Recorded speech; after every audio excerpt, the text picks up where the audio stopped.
Starlink Battle for Atlas feels like it's trying to crash a party that's already packed up and moved on. Toys to Life games like Disney Infinity, Skylanders, and LEGO Dimensions all dominated the toy sections 3 years ago, but that time has come and gone. That's not to say that Starlink isn't good, because it's a surprisingly rich and ambitious exploration and combat-focused, story-driven experience. But the toys part of it comes off as a little unnecessary, especially when Starlink rewards digital players more than physical ones.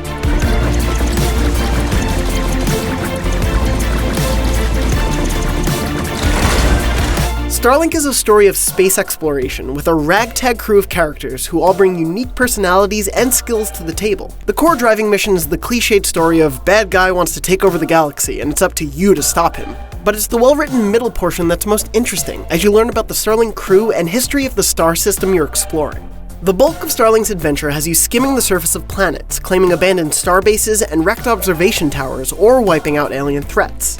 This ship and weapons play is the rewarding meat of Starlink's design. Each ship and each of the game's snap-on weapons has its own attributes enhanced by collectible mods. Leveling up your pilot, your ship, and your weapons is integral to success in Starlink.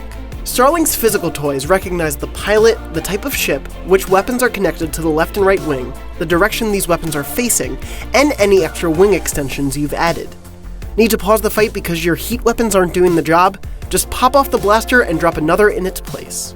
But you can also just buy the ships, pilots, and weapons digitally. And while you may not have the tactile satisfaction of snapping pieces on and off, you also lose the physical clutter and speed up the weapon swapping mechanic. The digital edition of Starlink even comes with significantly more in-game items at a cheaper price than its physical counterparts.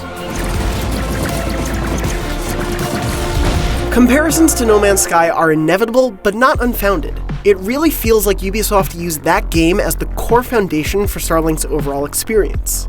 But here, instead of a vast universe of galaxies of planets, you're exploring just one focused star system. Each planet has its own habitat and personality, and they all look fantastic across all three platforms, with only slight improvements on PS4 and Xbox One. Transitions between planet and space and back again are seamless, fluid, and a delight to experience.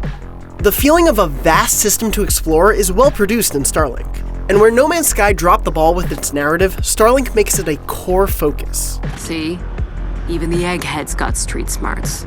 But many of the downsides of that inspiration are also in Starlink, like its repetitive planetary mission layouts. You'll experience the same fetch quest, scanning tasks, and base clearing combat again and again. There are no real surprises after the first planet since most of the tasks are recycled.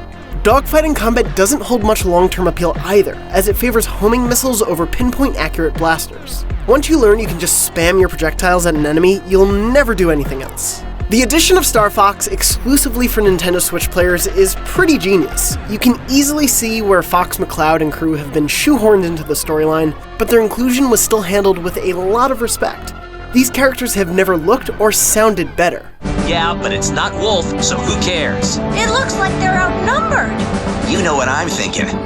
Absolutely, positively not! Though the core experience could be completed in little more than a weekend, the campaign is roughly 20 hours long. Completionists have a whole Pokédex-like encyclopedia to fill up and hidden locations to discover. If you don't have an issue plowing through the same missions and tasks, Starlink can be a pretty rewarding experience well after the credits roll.